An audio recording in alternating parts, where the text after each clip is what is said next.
Bonjour à tous et bienvenue dans le Club francophone de l'été, votre émission consacrée aux livres et à la francophonie. Depuis la création du Club francophone, en janvier dernier, vous avez voyagé avec nous. Vous avez sans doute découvert aussi des livres et des auteurs. Tout l'été, depuis Monaco, je vous propose de revoir certaines grandes séquences, des entretiens en totale déambulation, comme vous les appréciez. Pour cette première, nous irons à Saint-Paul-de-Vence avec Michel Boujna et pas très loin d'ici, à Monaco, avec Alain Mabon.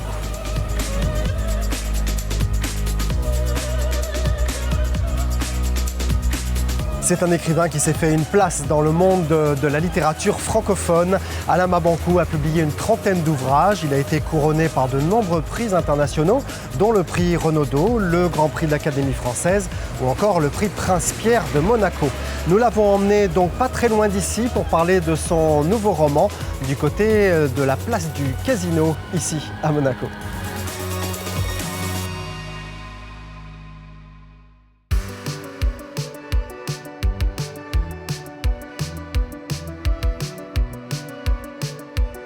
On va chiner avec le... On chine avec... On chine à l'eau. À l'eau et pour Ramsès de Monaco. Ramsès de Monaco. Bonjour Alain Mabanckou. Bonjour, bonjour. On est dans un endroit qui brasse les cultures, qui brasse les nationalités ici. Un lieu international où se croisent des visiteurs du monde entier. Oui. Nous sommes au Café de Paris, ici à Monaco, sur la place du Casino, là, qui est juste là, splendide. Oui. Et le Café de Paris, c'est une sorte d'ellipse pour parler de votre roman. Oui. Parce que votre histoire se déroule à Paris avec, on va dire, des allers-retours congolais. Oui, oui. Ça, j'aime bien ces va-et-vient. J'aime que le roman soit mobile, que le roman ne soit pas immobile. C'est peut-être même aussi l'exemple que même si j'ai décrit les quartiers de Paris, les châteaux rouges dans le 18e arrondissement, mais on peut déporter tout cela ici au regard de cette population qui est variée, qui vient regarder un peu l'hôtel de Paris et les environs. Bon, on vous a trouvé un lieu un peu parisien, on va dire. Voilà, tout à Ramsès fait. de Paris, donc c'est un livre truculent, comme on dit. On y rencontre un exilé congolais arrivé dans le quartier de Château-Rouge.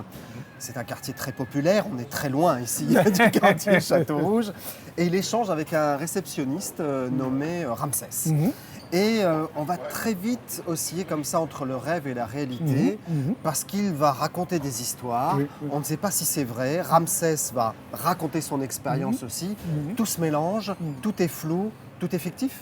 Je pense que j'aime ce côté un peu obscur ou bien ambigu dans lequel on va se dire où est la part de la réalité, où est la part peut-être du rêve. Mais dans Ramsès de Paris, je pense qu'il y a beaucoup de réalité parce que les scènes qui sont décrites sont réelles, les quartiers qui sont décrits, les petits commerces, les personnages africains et autres. Tout ça, ça donne beaucoup plus de réalité que de fiction. Et de toute façon, je suis un écrivain de la réalité. Je ne saurais pas faire de la science-fiction. Ça dépend. Ça arrive. Mémoire de Porc-Épic. Ah oui, oui, c'est vrai. On était assez loin. Oui, c'est vrai. Les allongés aussi. Oui, c'est vrai. Mais voilà. Je connais un peu votre œuvre, Alain, donc il ne faut pas me la faire. Mais je sais, mais là aussi, c'est quand même les croyances. Voilà, oui c'est ça. Voilà, par rapport onirique aux croyances. aussi. Voilà, le côté onirique. Disons que ça, c'est de l'orinisme réel de la réalité. Vous parlez de l'immigration. Oui. Vous faites comme un pas de côté. Alors, c'est assez intéressant parce qu'il y a ce personnage Benoît qui est un artiste frustré dans son pays. Il rêve de rejoindre la France. Il faut savoir qu'il vit au crochet des parents de ses copines, les parents de ses copines. Il vit sans avoir le bac. Il a raté 3 fois le bac. Il fait honte à son père. Et puis un jour, il disparaît. Oui. Oui. Il rêve finalement d'aller en France et il va vivre son rêve d'exilé. Sauf que, arrivé en France, la réalité le rattrape. Oui. C'est un livre aussi de la désillusion. C'est un livre, j'allais dire, des illusions perdues à la congolaise. On rêve qu'à Paris, on va trouver la prospérité, que tout sera facile. Et on se rend compte que vous avez quitté parfois un bonheur local qui était bien, avec la circonférence, et vous arrivez dans un espace dans lequel vous êtes finalement un petit grain de sable. Vous n'existez pas et vous êtes obligé de tout faire pour réussir par tous les moyens nécessaires. Chez moi, les gens ont raté de faire la musique. Ils veulent être écrivains, mais ça ne marche pas. Ils veulent être, je ne sais pas, ministre ou quoi, ça ne marche pas. J'aime les livres de l'échec. Il y a cette frustration. Parce qu'il dit, en France, au moins, on respecte les artistes. Oui, parce que comme il ne réussit pas, officiellement, il se dit officiellement. Donc c'est ça qu'il va chercher. Officiellement. Et effectivement, c'est là où est le pas de côté, Alain. Parce que l'immigration, parfois, elle est générée, elle est encouragée par une volonté artistique. Par ce souhait, quand on est en Afrique ou quand on est dans un pays ailleurs dans le monde où on a des difficultés, quel que soit le pays d'ailleurs. On se dit qu'en France, c'est le pays des lettres, c'est le pays de la culture. Oui. C'est ça qu'il veut. Oui, mais parce que c'est l'image qu'on nous a donnée. Nous sommes, nous autres au Congo, des anciens colonisés. Et donc l'image de la culture, c'était la culture française. Dans mon enfance, on écoutait les Johnny Hallyday, les Michel Sardou, les Paul Naref, les Nana Mouskouri, toute la variété française. La musique congolaise, on ne l'écoutait pas. Parce qu'on se dit, bon, ça c'est à nous, quand même, on ne va pas nous faire un peu comme Jésus qui n'a jamais pu faire des miracles à Nazareth, parce qu'on dit, tu es né ici, quel miracle tu peux faire? Donc on vivait dans cette perspective où on se disait, tout ce qui venait de France, c'était la crème de la crème. Et donc, on voulait être comme des Français dans la littérature, dans la mode, parfois même dans la nourriture. Parce que nous, la viande, on n'est pas là à faire du steak, ça prend trop de temps. On arrache une bonne partie, on balance dans la marmite et on mange avec du manioc. Ça va directement. Donc, je pense aussi que c'est un livre de critique même de cette aliénation culturelle que nous avons. On va quitter ce café de Paris, puisque vous êtes très bien habillé, comme vous dites, que vous adorez les vêtements. On va aller plus haut, il y a des boutiques de vêtements, on va essayer de ne pas filmer les marques, hein, évidemment, mais on va parler de la sape à la Mabankou, parce que vous aimez beaucoup la sape, et ça jalonne d'ailleurs toute votre œuvre. Merci beaucoup, au revoir. Merci. La sape donc à la Mabankou, c'est une source d'inspiration permanente pour vous. Même dans ce livre, Ramsès de Paris, page 251. C'est précis parce qu'il y a une allusion à Papa Wemba. Il y a un taxi qui dit à votre narrateur, tu es un peu sapé comme Papa Wemba. Voilà. Je pense qu'on identifie beaucoup les Congolais à la sape, qui est la société des ambianceurs et des personnes élégantes. Parce que les Congolais ont fait de l'art de l'habillement une esthétique. Ils préfèrent même mourir de faim que de manquer de chaussures Weston ou de pantalons. Des marques du coup. Des marques du coup, voilà. La SAP utilise les marques. Mais moi, je suis allé pratiquement au-delà de l'histoire de la SAP en refusant les marques, mais en privilégiant les créateurs indépendants. Et donc, au lieu de dire la SAP, pour moi, j'ai toujours dit, j'ai le goût du vintage, les habits anciens. Parfois, quand je vais acheter des chemises rares, je vais dans le tournage de cinéma à Hollywood, là-bas, où je suis à Los Angeles. À la fin d'un tournage, il y a souvent les costumes de films qu'on est en train de brader. Et là, on peut acheter une chemise de l'époque, je ne sais pas, du début du XXe siècle. Et ça fait extraordinairement bien. Moi, je trouve que plus vous avancez dans la vie à la Mabankou, plus vous osez de choses. Parce qu'on s'est connus, on se connaît depuis très longtemps, on s'est vus dans de nombreux pays, on a fait de nombreux festivals ensemble. Et à chaque fois, vous me surprenez. Un jour, vous êtes arrivé avec un sac à main, par exemple. Un sac à main, ça ne vous fait pas peur. Alors maintenant, c'est la mode pour les hommes. Oui, je pense qu'il faut casser ces histoires de genre. Les gens oublient parfois que si vous êtes un homme, vous pouvez avoir un bon pantalon chez les femmes, mais quand je vais le porter, les gens ne vont pas savoir que c'est féminin. Parce que j'ai pris la taille la plus élevée. Mais sauf que les connaisseurs savent que si je suis en train de ouvrir, comment on a dit, la fermeture éclair par la gauche, c'est pour les femmes qu'ils ont fait ça. Mais moi, j'ai cassé tous ces genres. Et puis moi, j'aime oser les couleurs. Dans un pays comme la France où en hiver tout le monde est en gris, moi j'arrive dans des couleurs les plus explosives possibles. Alors ça c'est Château Rouge pour le coup. C'est Château, c'est coloré vraiment, c'est un panel de couleurs Château Rouge. Peut-être le quartier le plus coloré de Paris par les vêtements. Parce que tout le monde ose des choses.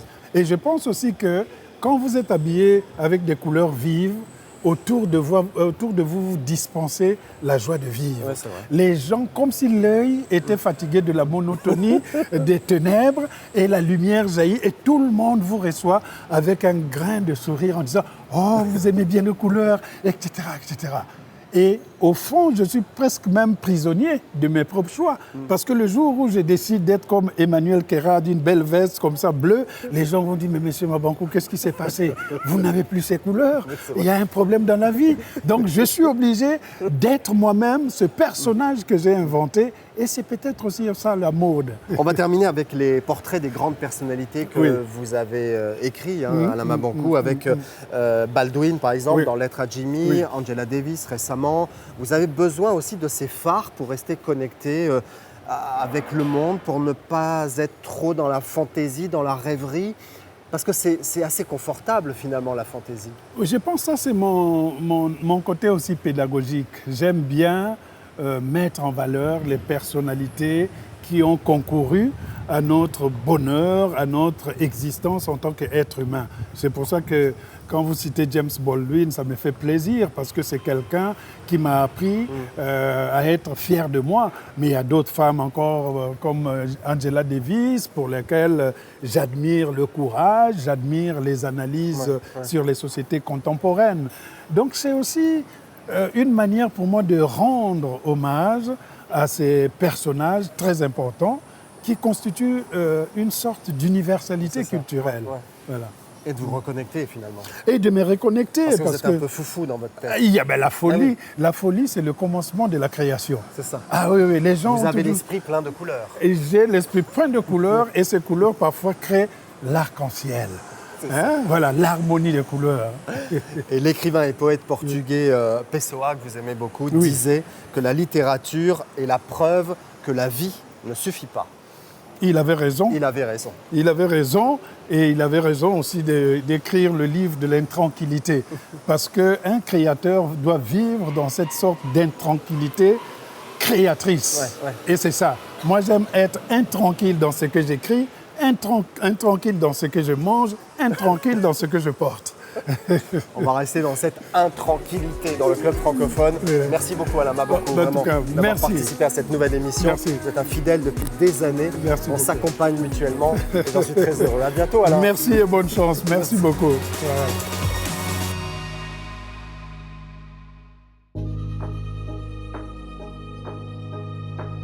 C'est le club francophone de l'été avec un florilège des grands entretiens reportages diffusés en cette saison 2026. On quitte Monaco pour Saint-Paul-de-Vence avec un sacré personnage. Michel Boujna nous a accueillis à Saint-Paul-de-Vence, cette ville emblématique de la Côte d'Azur où il a élu domicile et où il soutient aussi un festival de théâtre et d'humour.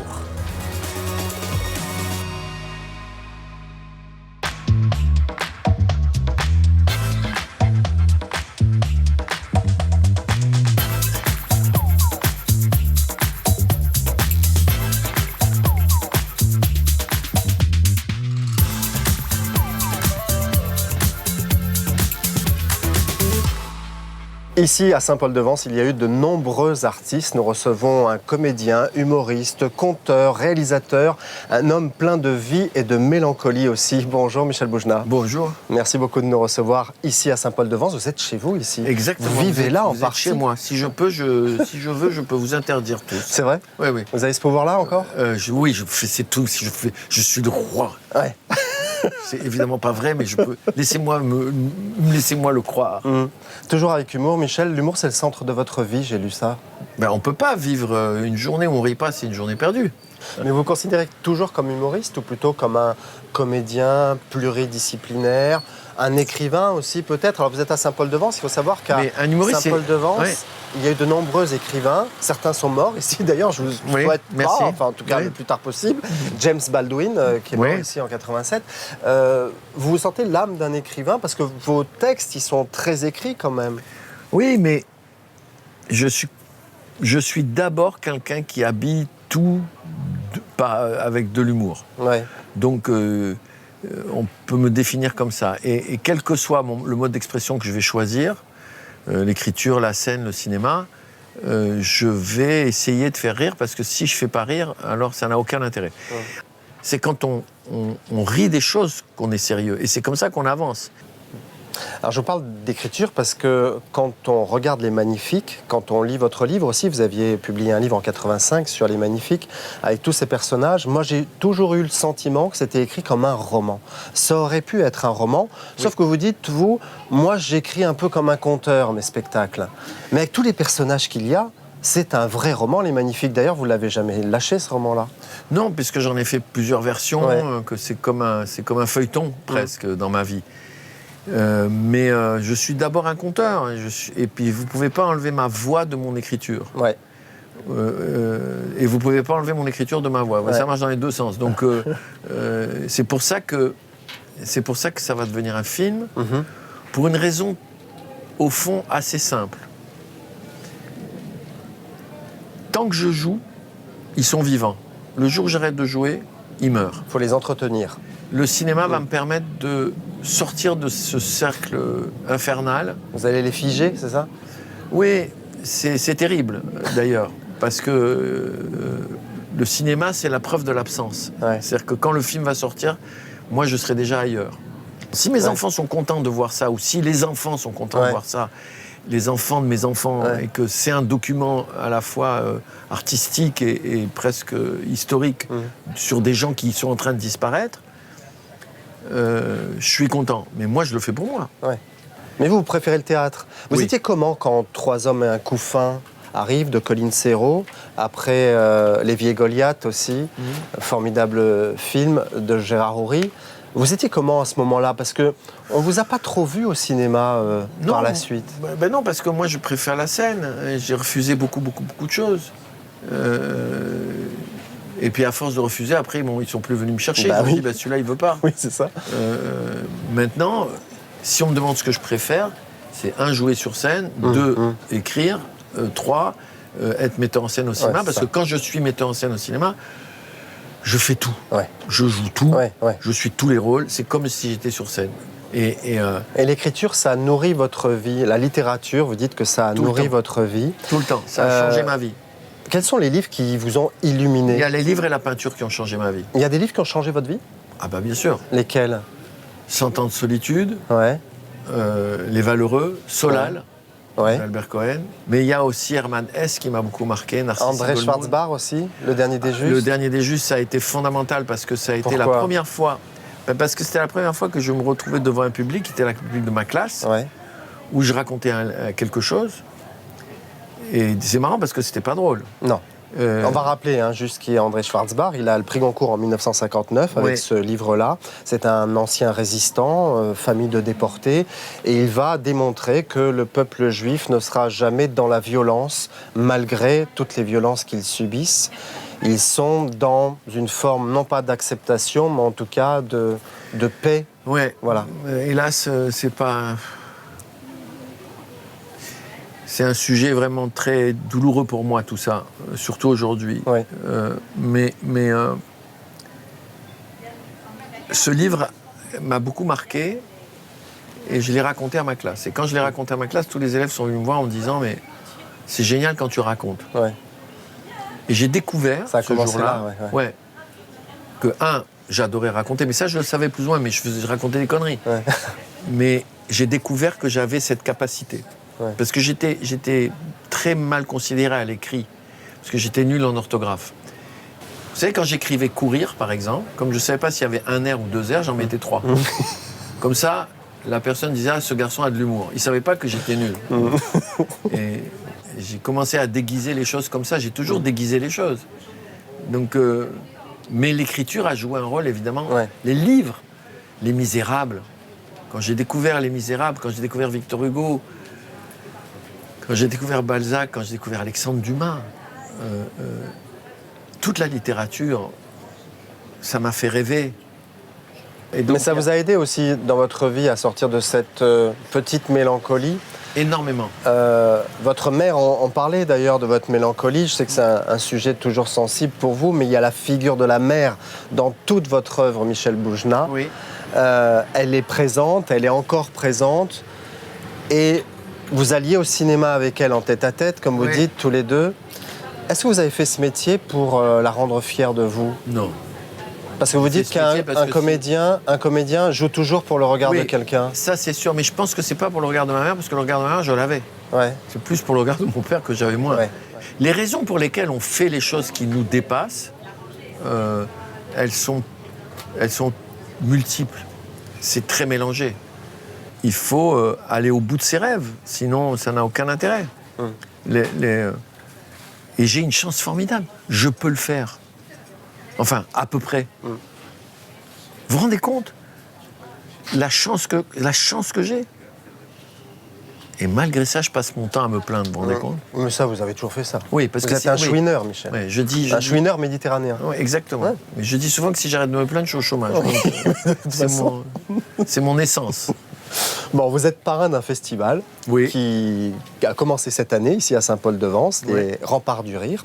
On va aller sur la place de la Courtine, qui n'est pas très loin d'ici, pour poursuivre cet entretien. Et on va rencontrer une jeune humoriste, la relève peut-être, parce qu'il y a plein de jeunes dans ce festival et vous êtes content d'être entouré de jeunes. Bah oui, moi je suis parrain. Hein. C'est deux garçons du village qui font du théâtre et qui ont une troupe et qui s'appelle les Collectionneurs et qui font... D'ailleurs, le dernier jour, ils ont fait leur spectacle et c'est un spectacle que j'aime beaucoup. Et c'est quand ils sont venus me voir pour les aider pour ce festival, j'étais très content. Moi, je m'occupe du festival de Ramatuelle. Quand je suis ici à Saint-Paul, je suis à la maison, donc j'ai pas envie de travailler. Vous voyez mais ça valait le coup là. C'est sympa, ça apporte des choses au village. Tout le monde est content, tout le monde les aide, les restaurateurs. Il y a des hôteliers, il y a Monsieur Philippe Pêche qui tient cet endroit, qui est devenu un endroit incontournable, l'art et le vin à Saint-Paul-de-Vence, c'est très important. Pour ceux qui ne connaissent pas, il faut venir boire du vin avec modération. Moi, je suis obligé de faire de la pub parce que quand je viens, moi je suis obligé de dire avec modération. Ah oui. Quand vous venez, vous ne payez pas? Ah ben non. Bravo. Ben oui, parce que je belle mentalité. Je fais de la pub. Ouais, bien sûr. Mais il faut dire aussi que je ne bois pas. Donc, ça va alors.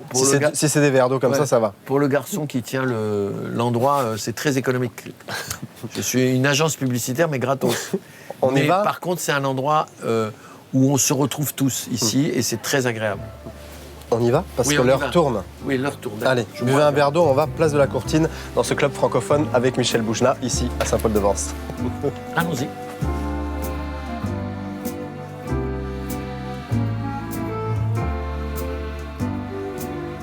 Là, on est dans le vieux village. Ça, c'est la limite. En bas, il y a un terrain de boules. Alors, sur la place du village devant le café de la place, qui est célèbre, c'est le terrain de boules où il y avait Yves Montand, Lino Ventura, Georges Géret et Tutti Quanti. Vous avez joué aux boules, vous, ou pas? Non, moi je joue pas aux boules, je suis nul. Ah, c'est vrai? Ouais, chaque fois qu'ils me font jouer, tout le monde se moque de moi. Pourquoi? Parce que je sais pas, c'est pas mon truc. Pourtant, vous savez pas pointer, au moins? Oui, je pointe. Ça, c'est facile. Mais sinon, ils m'ont appris à jouer à la belote. Ouais. Mais j'ai trop la tête en l'air. Mais j'adore jouer à la belote. Et parce que c'est très convivial. Et le seul enjeu, c'est se foutre des autres, quoi. On rit beaucoup. Ça. Ouais, ça. On rit beaucoup.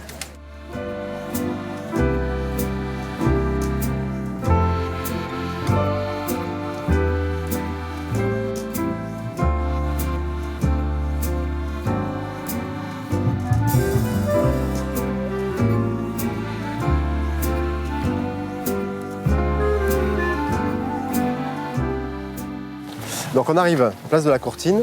Ouais. C'est là que se déroule ce fameux festival, les Remparts du Rire. Absolument. Avec des jeunes. Et on va rencontrer une jeune humoriste que vous connaissez forcément, enfin une jeune comédienne, qui s'appelle Lola Letarouilly. Oui, absolument. Elle doit être quelque part, elle doit nous attendre. Elle joue dans la compagnie Les Collectionneurs. Il y a une particularité avec cette compagnie, vous allez comprendre tout de suite, très étonnant, très inédit, avec une forme de théâtre qu'on n'a pas vu ailleurs.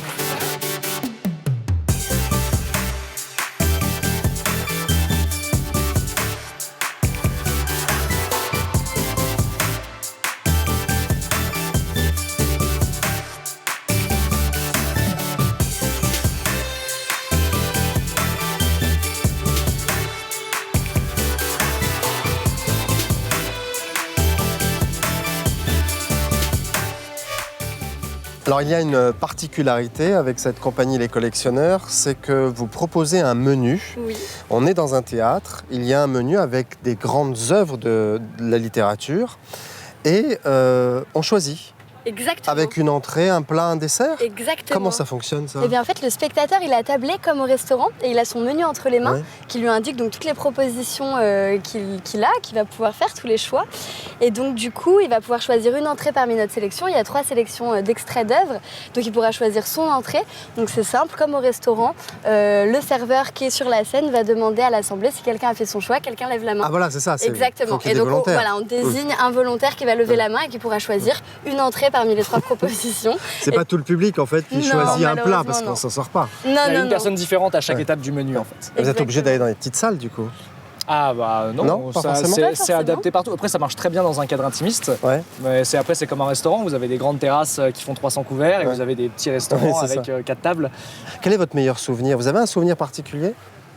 Alors attends. en 300 dates. En Lola. 300 dates, est-ce que j'ai Ta un préférée souvenir Ou quelque chose qui vous a marqué avec le public qui a réagi Quelque chose qui m'a marqué. Alors attendez, j'ai un mauvais souvenir, mais je vais pas le citer celui-là. Je Bah, pense c'est à un le premier des qui vous vient. élèves. C'est le premier qui Alors, m'est c'est venu. quoi Mais, non mais je pense vraiment pas le citer. Il vaut Allez-y, vraiment pas la allez-y. peine d'être raconté si Pourquoi? vous croyez. Ouais. C'est un élève dans une classe qui nous a demandé. Donc on jouait on faisait des représentations scolaires également. Donc on va dans les salles de classe et on joue le spectacle dans les salles de classe. Là c'est un élève, donc il avait ses 3 propositions et il nous a demandé un texte qui n'était évidemment pas du tout au menu et qu'il s'agissait d'être un ouvrage un peu polémique. Il nous a demandé de lui interpréter un extrait de Mein Kampf. Et donc là on était un peu 13 ans. subjugués. 13 ans, ouais. 13 ans. Ouais. 13 ans. Très provocateur évidemment. Je me rappelle que moi j'étais derrière en train de me changer pour préparer la scène qui suivait avec Louis et c'était Julien donc, qui était sur scène Ouais. et qui s'est pas laissé démonter et qui était mais On vraiment. n'a pas ça à la carte. On n'a pas, excuse-nous, Mein Kampf, malheureusement, on l'a retiré de la carte en automne. Désolé, on ne pourra pas vous le faire, on n'a pas ce qu'il faut en cuisine. Bon, le droit est magnifique, on entend une école en plus avec des gamins en bas, je trouve ça superbe, il y a un son incroyable et ce panorama, et là vous avez juste là les remparts avec Saint-Paul-de-Vence et ces anciens bâtiments, hein, c'est Ouais. vraiment Non, c'est très beau. classé en partie, c'est vraiment très beau. Vous dites être lucide mais pas pessimiste. Oui, Croyez-vous en la paix, là aujourd'hui, dans Bien sûr. l'état dans lequel le monde est? oui, Croyez-vous à Oui. cette paix dans le monde? oui. Oui, oui. Oui, parce que si j'y crois pas, alors je me jette là. Et la cohabitation De tout le monde. des oui. Palestiniens, des Oui, Israéliens par absolument, exemple? absolument. J'y crois beaucoup. Oui, je pense que c'est indispensable et que ça arrivera un jour. Parce que c'est extrêmement douloureux pour tout le monde. Merci beaucoup de nous Ouais, je avoir vous en accueillis prie. ici à Saint-Paul-de-Vence. C'était un grand Mais plaisir. C'est gentil d'être Bonne venu. chance aux collectionneurs et à tous les Merci jeunes beaucoup. humoristes. À bientôt. Merci, à bientôt.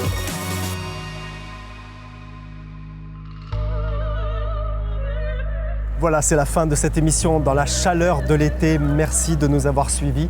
Ce programme vit aussi sur Internet, sur les réseaux sociaux et sur YouTube. Faites passer le message. Le Club francophone de l'été revient la semaine prochaine. D'ici là, bel été à tous.